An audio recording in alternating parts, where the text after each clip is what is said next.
ये बात 2025 की है। सूरत शहर में एक इलाका है पूना गांव। वहीं एक पब्लिक स्कूल है। उसी स्कूल में 20 साल की माधवी साइंस पढ़ाती थी।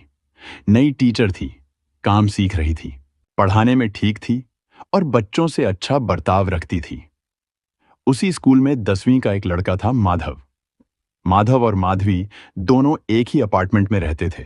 जैसा अक्सर बच्चों में होता है, जब टीचर आस-पास ही रहने लगती हैं तो उन्हें अच्छा लगता है। माधव को भी जब ये पता चला कि उसकी साइंस टीचर माधवी उसी अपार्टमेंट में रहती हैं, तो वो बहुत खुश हो गया।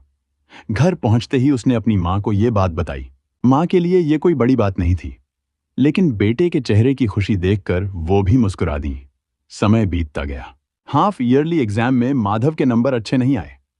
पिता से बात हुई तो उन्होंने सलाह दी कि अगर जरूरत हो तो मदद लेनी चाहिए। फिर एक दिन माधव की मां, जो तीसरे माले में रहती थी, अपनी बेटे की टीचर माधवी के फ्लैट पर पहुंची।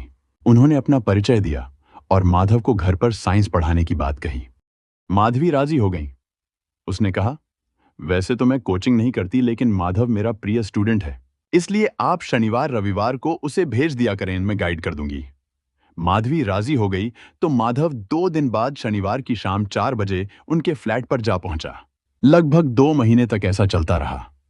माधव सिर्फ शनिवार और रविवार को ही माधवी के फ्लैट पर कोचिंग लेने जाता था। फिर एक दिन वह घर आकर बताया कि अब मैडम रोज शाम 6 बजे कोचिंग के लिए बुला रही हैं। घर वालों को इससे कोई आपत्ति नहीं हुई। इसके बाद से माधव रोजाना नियमित रूप से कोचिंग के लिए जाने लगा। धीरे धीरे समय गुजरता गया। माधव 9वीं क्लास से उठकर 10वीं क्लास में पहुंच गया। 25 अप्रैल की बात है। स्कूल की छुट्टियां हो चुकी थीं, लेकिन माधवी ने माधव की कोचिंग जारी रखी थी। शाम करीब 7 बजे माधव के पिता घर लौटे तो माधव घर पर नहीं मिला। उन्होंने अपनी पत्नी से माधव के बारे में पूछा। दोपहर से ही माधव कोचिंग के लिए माधवी के पास गया था। पिता को नहीं पता था कि वो क्या पढ़ता है और टीचर उसे क्या सिखाती है। माधव के नंबर भी ज्यादा अच्छे नहीं आए थे। पिता सोफे पर बैठ गए, लेकिन जब 1 घंटे तक बेटा वापस नहीं आया तो उन्होंने पत्नी को उसे लेने के लिए माधवी के घर भेजा। लेकिन वहां पता चला कि माधवी के घर ताला लगा हुआ था। पड़ोस वाले बता रहे थे कि माधवी दोपहर से अपने फ्लैट में नहीं आई है। माधव के पिता को चिंता हुई। उन्होंने अपार्टमेंट में रहने वाले माधव के दोस्तों से बात की। एक दोस्त ने बताया कि दोपहर को उसने माधव को अपनी टीचर माधवी के साथ कहीं जाते देखा था। पिता ने सीसीटीवी फुटेज देखे। सच में दोपहर में माधव टीचर माधवी का हाथ पकड़े अपार्टमेंट से बाहर टैक्सी में बैठता दिखा। माधवी के हाथ में एक बैग भी था। इससे पिता को शक हुआ। वह पूना बस्ती गए और वहां पुलिस को पूरी बात बताकर आवेदन दिया। पुलिस ने रेलवे स्टेशन के सीसीटीवी फुटेज देखे। उसमें माधव और माधवी दोनों बैग लेकर अहमदाबाद जाने वाली ट्रेन में चढ़ते दिखे। दोनों के मोबाइल भी बंद थे। पुलिस ने माधव के अपहरण का मामला दर्ज किया और जांच शुरू की। थोड़ी देर बाद मोबाइल चालू होने पर पुलिस ने उनकी लोकेशन पता की। 5 दिन बाद 30 अप्रैल को गुजरात राजस्थान सीमा पर शयामली नाम की जगह बस में भागते समय माधवी को पकड़ लिया। माधव को भी सुरक्षित बरामद कर लिया गया। पुलिस थाने लेकर पूछताछ की गई। माधवी ने कहा कि माधव का अपहरण नहीं हुआ है। उनका कहना था कि वे दोनों सिर्फ घूमने गए थे। पकड़े जाने के वक्त वे वापस अहमदाबाद की बस में सवार थे। तभी पुलिस ने उन्हें पकड़ लिया। माधव ने भी अपनी टीचर की बात सही बताई और कहा कि वे साथ घूम रहे थे। लेकिन पुलिस ने पूछा कि दोनों ने अपने घर वालों को यह बात क्यों नहीं बताई। साथ ही ये भी पूछा कि मोबाइल बंद क्यों रखा था। इन सवालों ने माधवी और माधव दोनों को चुप करा दिया। फिर माधवी ने बड़ा खुलासा किया कि उसे माधव से 5 महीने का गर्भ है। उसने बताया कि उसके घर वाले शादी के लिए दबाव बना रहे थे, इसलिए दोनों ने मिलकर घर से भागने का फैसला किया था ताकि अपनी अलग जिंदगी शुरू कर सकें। माधवी की बात सुनकर वहां सब चुप रह गए। माधव ने भी माना कि पिछले 2 साल से वह माधवी मैम के साथ शारीरिक संबंध में था और जब मैम को गर्भ हुआ तो वे दोनों घर से भाग गए थे। पुलिस ने कहा कि माधव नाबालिग है, इसलिए उसकी सहमति इस मामले में मान्य नहीं होती। इसलिए माधवी के खिलाफ यौन शोषण का केस बनाया गया और उसे पॉक्सो एक्ट के तहत गिरफ्तार कर लिया गया। माधव और माधवी दोनों का डीएनए टेस्ट किया गया ताकि बच्चे के पिता का पता चल सके। इसके बाद समाज को झकझोर देने वाली कहानी सामने आई। माधवी अपने माता पिता की इकलौती बेटी थी। वह 3 कमरे वाले फ्लैट में रहती थी। उसका कमरा बालकनी की तरफ था, जहां वह माधव को पढ़ाती थी। उस समय माधवी की उम्र लगभग 20 साल थी, जबकि माधव किशोर अवस्था में था। आजकल के बच्चे किशोर उम्र से ही अपनी रुचियों और बातें समझने लगते हैं। ऐसे में लड़कों लड़कियों के बीच आकर्षण की भावना भी जागने लगती है। माधव भी इसी उम्र में था और उसकी भी ऐसी ही रुचि थी। कोचिंग के दौरान माधव अक्सर माधवी की तरफ ध्यान देता था और कभी-कभी उसकी मौजूदगी में थोड़ी नजरें घुमाने की कोशिश करता था। माधवी ने जब यह महसूस किया तो उसने थोड़ा संभल कर बैठना शुरू किया। लेकिन माधवी भी अब भी जवान थी और उसकी भावनाएं भी जाग रही थीं। माधव भी धीरे धीरे माधवी की तरफ आकर्षित होने लगा। कुछ समय बाद माधवी ने माधव को हफ्ते के हर दिन कोचिंग आने के लिए कह दिया। पढ़ाते हुए वह कभी कभी अपनी मौजूदगी का एहसास ऐसे तरीकों से कराती थी जिससे माधव को उसकी बातों और व्यवहार से कुछ अलग महसूस होने लगता था। लगभग 6 महीने बाद परीक्षा खत्म हुई और स्कूल लंबे टाइम के लिए बंद हो गए। लेकिन माधवी ने माधव की पढ़ाई जारी रखी। 10वीं क्लास के सिलेबस में एक चैप्टर था मानव प्रजनन का। माधवी ने सबसे पहले वही पढ़ाना शुरू किया और माधव के चेहरे की बातों को ध्यान से देखने लगी। चैप्टर समझाने के बहाने माधवी ने माधव को अपने पास बुलाया। धीरे धीरे उनके बीच संबंधों का एक नया रूप बन गया। पढ़ाई के दौरान अक्सर वे एक दूसरे के करीब आने लगे और माधवी उसे नए नए तरीकों से चीजें समझाने लगी। माधव के लिए यह सब एक नई और अनजान दुनिया थी। माधवी मैम जब भी इस बारे में कुछ बताती, माधव बस जैसे रोबोट की तरह उनकी बात मान जाता। जो भी मैम कहती वो वैसे ही करता रहता। पुलिस पूछताछ में माधवी ने बताया कि वो हमेशा संभल कर रहती थी, लेकिन फिर भी जनवरी में जब पीरियड नहीं आया तो पहले तो उसने इसे हल्के में लिया, फिर अगला महीना भी ऐसे ही निकल गया। तब जाकर उसे थोड़ा डर लगा। जब टेस्ट किया तो पता चला कि वह प्रेग्नेंट है। ये सुनकर उसके होश उड़ गए। उधर घर वाले उस पर शादी का दबाव बना रहे थे। ऐसे में उसे कुछ समझ नहीं आया तो उसने माधव के साथ भागने का फैसला कर लिया।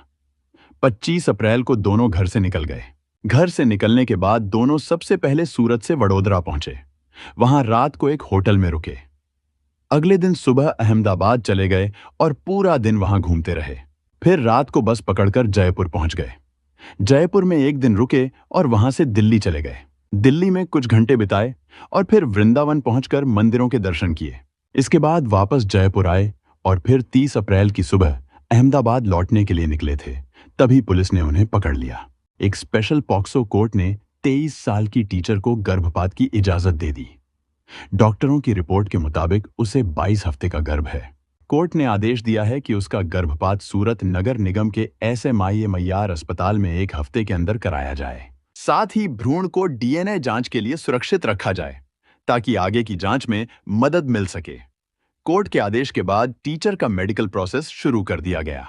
DNA रिपोर्ट का इंतजार है, जिससे आगे की जांच और कानूनी कार्रवाई तय होगी। पूरा मामला समाज और सिस्टम के लिए एक चेतावनी की तरह है कि किस तरह आज के वक्त में भरोसे और जिम्मेदारी का संतुलन बिगड़ सकता है। यह कहानी सिर्फ एक स्कैंडल नहीं, बल्कि एक सबक है कि कम उम्र के बच्चों को सही मार्गदर्शन देना कितना जरूरी है और उनके आसपास मौजूद बड़े लोगों को कितनी जिम्मेदारी से पेश आना चाहिए। और आज की दूसरी कहानी राजस्थान की राजधानी जयपुर की है। ये बात 2022 की है। जयपुर का एक थाना है करधनी। इसी थाने के बैनर्ड रोड स्थित फकीरा नगर में नरेंद्र सिंह राठौर अपनी पत्नी विनोद कंवर और 3 बच्चों के साथ रहता था। इसी परिसर में उसके पड़ोस में सुभाष कुमावत भी किराए पर कमरा लेकर रहता था। सुभाष टैक्सी चालक था, जयपुर में भाड़े पर गाड़ी चलाता था, जबकि नरेंद्र सिंह बस ड्राइवर था। दोनों के कमरे पास पास थे और काम भी मिलते जुलते थे, इसलिए आपस में अच्छी जमती थी। अक्सर एक दूसरे के कमरे में आना जाना भी लगा रहता था।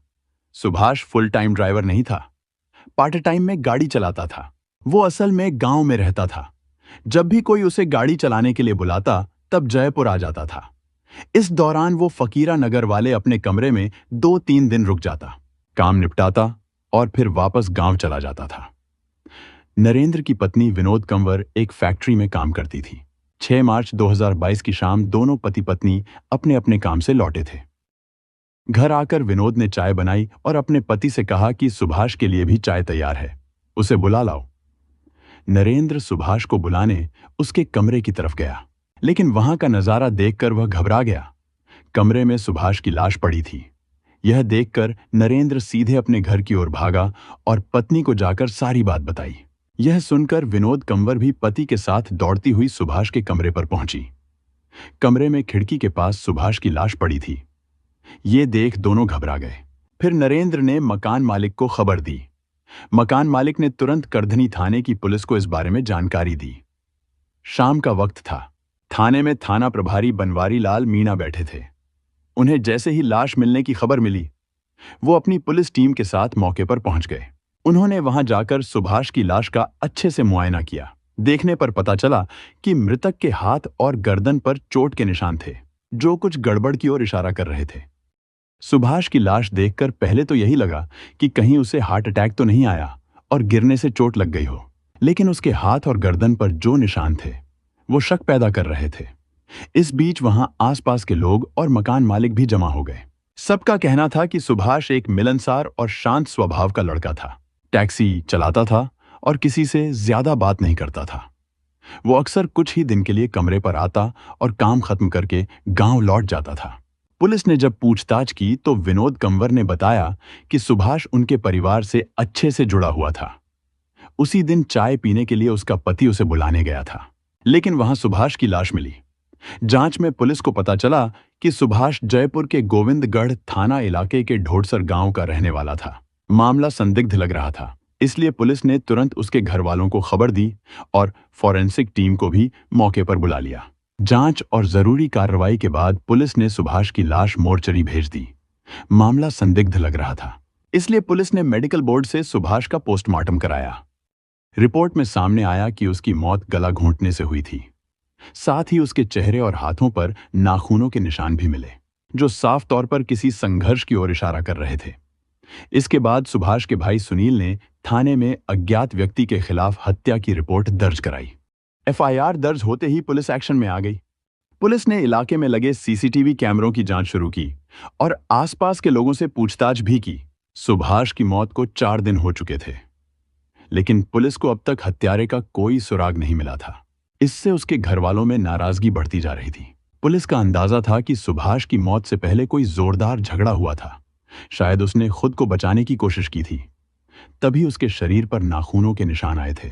जांच के दौरान पुलिस को सुभाष का मोबाइल मिला। मोबाइल में एक अश्लील वीडियो क्लिप मिली, जिसने केस की पूरी तस्वीर साफ कर दी। पता चला कि सुभाष की हत्या किसी और ने नहीं, बल्कि उसकी अपनी प्रेमिका ने ही की थी, और ये प्रेमिका कोई बाहर की नहीं, बल्कि पास में ही रहने वाली नरेंद्र की पत्नी विनोद कंवर थी। पुलिस ने जैसे ही सच्चाई का सुराग पाया, तुरंत विनोद कंवर को हिरासत में ले लिया। पूछताछ में पहले तो विनोद ने खुद को बेगुनाह बताया। उसका कहना था कि सुभाष ने खुद ही गले में दुपट्टा डालकर खिड़की से लटककर आत्महत्या कर ली थी। सुबह जब वह उसके कमरे में गई, तब उसने देखा कि सुभाष फंदा लगा चुका था। उसने उसे रोकने की कोशिश भी की, लेकिन कुछ कर नहीं सकी। इसके बाद वह डर के मारे कुछ नहीं बोली और सीधा फैक्ट्री काम पर चली गई। यह बात उसने अपने पति से भी छिपा ली थी। पुलिस ने विनोद कंवर के मोबाइल की भी जांच की। मोबाइल चेक करने पर पता चला कि उसने व्हाट्सएप पर सुभाष के साथ वीडियो कॉल की थी। साथ ही उसके फोन में भी दोनों की कई अश्लील वीडियो क्लिप मिली। ये सब देख पुलिस को अब शक हो गया कि विनोद कंवर सच नहीं बता रही है। इतना ही काफी था कि वह पूरी जांच के लिए संदिग्ध बन गई। पुलिस ने 10 मार्च 2022 को विनोद कंवर को हिरासत में लेकर कड़ी पूछताछ की। विनोद ने कई बार पुलिस को गुमराह करने की कोशिश की, लेकिन एफएसएल रिपोर्ट और पोस्टमार्टम रिपोर्ट में साफ लिखा था कि सुभाष की हत्या गला घोंटकर की गई थी। रिपोर्ट में उसके शरीर पर नाखूनों के निशान भी मिले थे। वहीं पुलिस ने मौके पर फांसी लगाने के लिए इस्तेमाल होने वाला दुपट्टा भी नहीं पाया था। इस वजह से विनोद की कहानी झूठ साबित हो गई और उसकी चालाकी नाकाम हो गई।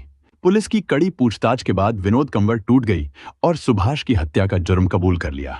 ऋचा तोमर ने प्रेस कॉन्फ्रेंस में बताया कि यह हत्या एक ब्लाइंड मर्डर थी। हत्या की वजह थी कि सुभाष ने विनोद कंवर से जबरन अवैध संबंध बनाने की कोशिश की थी। सुभाष की हत्या उसकी ही प्रेमिका विनोद कंवर ने अकेले गला घोंट कर की थी। विनोद कंवर को गिरफ्तार कर लिया गया है। इस मामले में कामुकता और धोखे की कहानी सामने आई है। 26 साल के सुभाष कुमावत राजस्थान के गोविंदगढ़ के रहने वाले थे। वह करधनी थाना इलाके के बैनर्ड रोड पर फकीरा नगर में किराए के एक कमरे में रहते थे। सुभाष अविवाहित थे। इसी अपार्टमेंट में नरेंद्र भी रहता था। दोनों की अच्छी दोस्ती थी। जब भी सुभाष कमरे पर आता, नरेंद्र उसे अपने घर खाने पर बुला लेता था। दोनों साथ में शराब पीते और एक दूसरे के बहुत अच्छे दोस्त बन गए थे। विनोद कंवर का भरा पूरा बदन देखकर सुभाष का मन थोड़ा डोल जाता था। वह विनोद को भाभी कहता था। 33 साल की विनोद कंवर अपने पति और बच्चों के साथ रहती थी। सुभाष और विनोद के बीच हंसी ठिठोली भी खूब होती थी। धीरे धीरे दोनों एक दूसरे की तरफ खिंचने लगे। उनके पास प्यार जताने के कई मौके थे, इसलिए उन्होंने ज्यादा वक्त बर्बाद किए बिना एक दूसरे को अपना इजहार कर दिया। जल्द ही दोनों के बीच अवैध रिश्ते बन गए। गांव चले जाने के बाद सुभाष विनोद कंवर से फोन पर लंबी बातें करता रहता था। विनोद भी उसके ख्यालों में खोई रहती थी। पिछले 2 साल से दोनों के बीच अवैध संबंध थे। प्रेम के इस रिश्ते में झूलती विनोद कंवर को सुभाष ने एक दिन कहा कि वह अपने पति से तलाक दे दे। वह उससे शादी करेगा। विनोद कंवर ने पूरी तरह अपना तन और मन सुभाष को समर्पित कर दिया था और उसने भी उससे साथ निभाने की बात कही। सुभाष ने भी उसे भरोसा दिलाया कि वह कभी उसका दिल नहीं तोड़ेगा। जब भी सुभाष का मन होता, वह प्रेमिका से मिलने उसके कमरे पर आता। पति नरेंद्र जब घर पर नहीं होता, तब दोनों का रिश्ता चलता रहता। कुछ दिन बाद सुभाष फिर अपने गांव लौट जाता था। वह विनोद को महंगे गिफ्ट्स देता और उसकी हर जरूरत का ध्यान रखता था। लेकिन इस दौरान पति नरेंद्र को उनके बीच चल रहे प्रेम संबंधों का पता चल गया था। उसने कई बार विनोद को समझाया कि जब सुभाष आए तो उससे बात मत करना, लेकिन उसकी कोई बात सुनी नहीं। सुभाष विनोद से खुद के साथ रहने की भी बात नरेंद्र के सामने करता था, जिससे नरेंद्र को और भी शक हुआ। इस वजह से पति पत्नी के बीच विवाद भी होता रहता था। लेकिन विनोद ज्यादा दबंग थी, इसलिए नरेंद्र उसका विरोध नहीं कर पाता था। सुभाष पर शक होने के बाद नरेंद्र अपनी पत्नी विनोद को गांव भी ले गया था, लेकिन विनोद ने जिद करके वापस आना पसंद किया था। इस झगड़े के चलते विनोद ने अपने पति के खिलाफ दहेज उत्पीड़न का मामला भी दर्ज करा दिया था। उसके बाद विनोद सुभाष से मिलने में काफी सावधानी बरतती थी। जब भी उसका पति घर पर नहीं होता था, सुभाष उसके घर आता और दोनों के बीच शारीरिक संबंध होते थे। कई बार सुभाष अपने कमरे पर भी विनोद को बुला लेता था। 6 मार्च 2022 की सुबह 7 बजे जब विनोद का पति नरेंद्र काम पर चला गया था, तो विनोद घर पर अकेली थी। उसी वक्त सुभाष वहां आया। उसने जबरदस्ती शारीरिक संबंध बनाने की कोशिश की, लेकिन विनोद ने मना कर दिया। दरअसल विनोद कंवर की तबीयत उस दिन ठीक नहीं थी, लेकिन सुभाष किसी भी हाल में अपनी हवस पूरी करना चाहता था। जब विनोद ने मिलने से मना कर दिया, तो सुभाष ने उसे धमकी दी कि उसके पास जो अश्लील वीडियो है वह उसे सोशल मीडिया पर वायरल कर देगा। इस धमकी ने विनोद को अंदर तक झकझोर दिया। उसे अब यकीन हो गया कि सुभाष को उससे कोई लगाव नहीं है, वह सिर्फ उसके शरीर का भूखा है। कुछ देर सोचने के बाद विनोद ने एक खतरनाक फैसला लिया। उसने सुभाष को यह जताया कि वह तैयार है और उसे अपने कमरे में बुला लिया। सुभाष पूरी तरह से उत्तेजित था और बेसब्री से रात का इंतजार कर रहा था। जैसे ही वह कमरे में पहुंचा, विनोद भी वहां आ गई। उसने जानबूझकर ऐसा व्यवहार किया जैसे वह सब कुछ अपनी मर्जी से कर रही हो। माहौल पूरी तरह सुभाष के मन मुताबिक बन गया था, लेकिन यह सब एक योजना का हिस्सा था। जैसे ही सुभाष बेखबर हुआ, विनोद ने अचानक उस पर झपट्टा मारा और दोनों हाथों से उसका मुंह और गला दबा दिया। सुभाष ने छूटने की कोशिश की, लेकिन विनोद ने अपनी पकड़ नहीं छोड़ी। गला दबाकर उसकी हत्या कर दी। हत्या के बाद उसने शव को खींचकर कमरे की खिड़की के पास लिटा दिया। लगभग 8:30 बजे प्रेमी सुभाष की हत्या करने के बाद वह फैक्ट्री चली गई। विनोद कंवर ने बताया कि पिछले 1 महीने से सुभाष उसे काफी परेशान कर रहा था और उसके कुछ अश्लील वीडियो भी बना रखे थे। जिस प्रेमी पर उसने अपना सब कुछ लुटाया था, वही जबरन संबंध बनाने से मना करने पर उसके अंतरंग वीडियो वायरल करने की धमकी दे रहा था। ऐसे धोखेबाज से छुटकारा पाने के लिए उसने हत्या कर दी। चौंकाने वाली बात यह थी कि हत्या के बाद दोपहर को विनोद वापस घर आई, लंच किया और फिर काम पर चली गई, ताकि पड़ोस वाले शक न करें। पुलिस के आने पर उसने खुद को निर्दोष दिखाने के लिए संदिग्ध मौत बताई और शाम तक हत्या की बात किसी से छिपाई।